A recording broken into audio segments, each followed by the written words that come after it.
So magandang gabi po sa inyo lahat. Ngayon po ay mag-unbox tayo ng in-order nating inflatable bed online po. Ito po siya, no? Para po may magamit tayo kapag tayo ay natulog ulit sa gubat o sa tabi ng dagat. So nakaraan kasi pag kami natutulog, tent lang tapos wala masyadong magandang higaan. So ngayon po mag-unbox tayo. Order kami online para may magamit kami in case na makatulog ulit sa dagat o sa kung saan gamit ang aming tent. So ito po, mayroon siyang pump, electric hand pump. Wala na. Hand pump. Ito po. Saka ito yung kanyang inflatable bed. Medyo malaki-laki po ito. So magandang ito sa amin kapag kami ay natutulog sa tent. At least di nasasakit yung likod namin.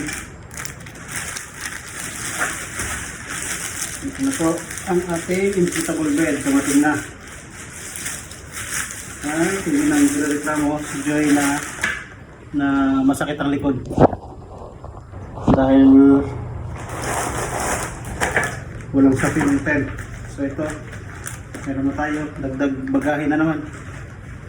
So ang sukat nito ay nakalimutan ko na. So ito po siya. Sana walang damage. So,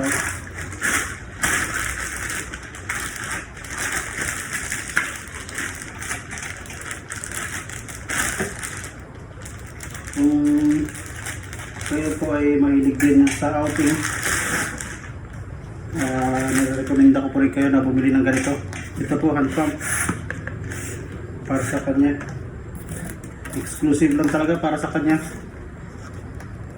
So try po natin ito mamaya. Okay po, ito na po, dito na may pump at mayroong airbed. So yun, subukan natin. Susubukan natin lagyan ng hangin yung ating inflatable bed.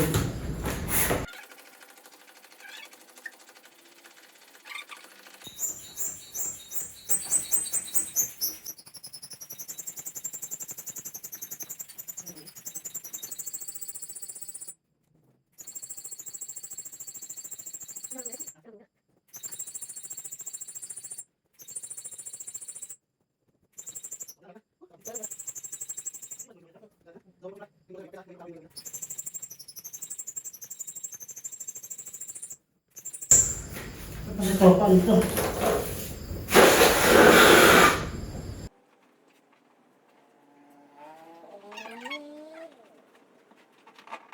Subok din nila siguro yan. So yan, hangin na natin, subukan natin. Ay, sarap. So pag nasa